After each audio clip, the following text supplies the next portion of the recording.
Oke, kita lanjutkan ke pembahasan soal berikutnya. Persamaan kuadrat x kuadrat dikurang 5x plus 2 sama dengan 0 mempunyai akar-akar x1 dan x2.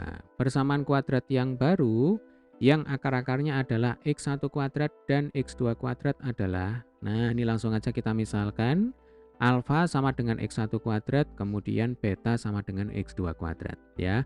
Untuk menyusun sebuah persamaan kuadrat yang akar-akarnya adalah alfa dan beta. Nah, maka kita bisa langsung menggunakan persamaan x kuadrat dikurangi dalam kurung alfa plus beta ya, dikalikan x ditambah alfa kali beta sama dengan 0. Nah, ini sudah sering kita bahas ya di video sebelumnya. Jadi ini harus diingat-ingat, tidak boleh dilupakan. Ya, Dek ya.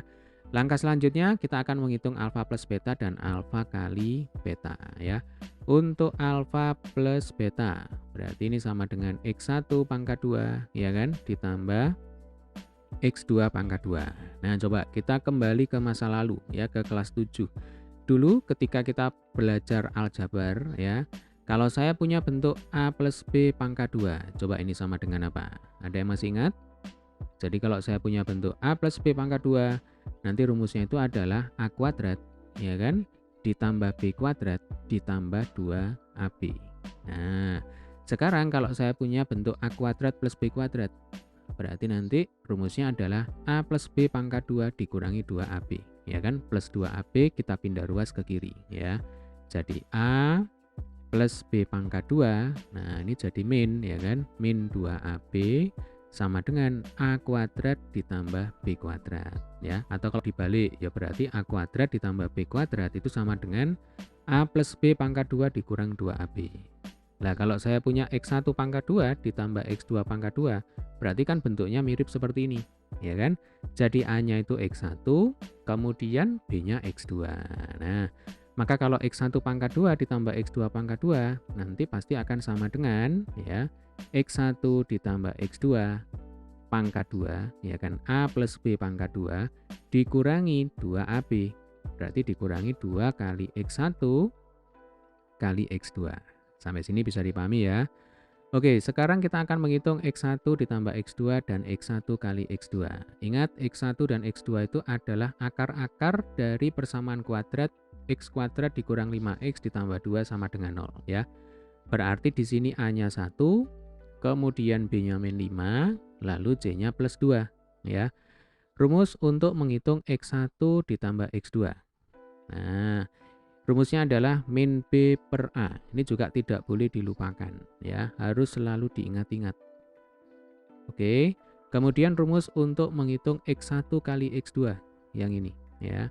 x1 kali x2 itu adalah c per a ya. Jadi kalau ditambah rumusnya adalah min b per a, kalau dikalikan rumusnya adalah c per a. Coba kita masukkan angkanya sekarang ya.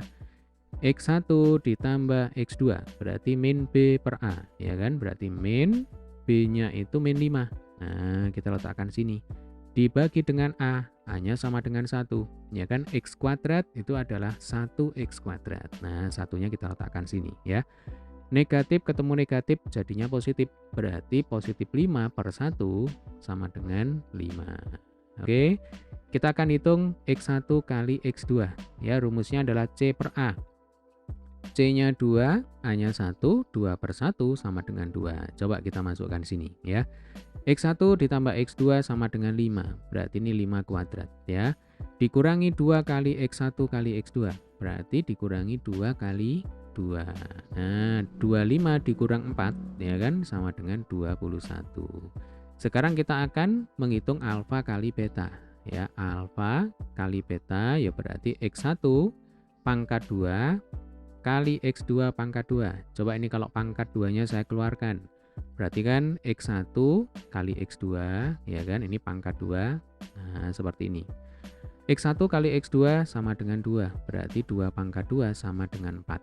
Nah, artinya kita sudah bisa untuk menemukan alfa plus beta yang ini dan alfa kali beta yang ini ya. Kita masukkan kembali ke persamaan semula. Jadi X kuadrat dikurangi alfa plus beta berarti dikurangi 21 kali X ya kan, ditambah alfa kali beta. Alfa kali betanya sama dengan 4. Nah, ini sama dengan 0. Nah, ini adalah jawabannya ya. Jadi, jika ditanya atau jika diminta untuk menentukan persamaan kuadrat yang baru yang akar-akarnya adalah x1 pangkat 2 dan x2 pangkat 2, nah jawabannya adalah x kuadrat dikurangi 21x ditambah 4 sama dengan 0. Oke, semoga video ini bermanfaat. Sampai ketemu di video pembahasan soal selanjutnya.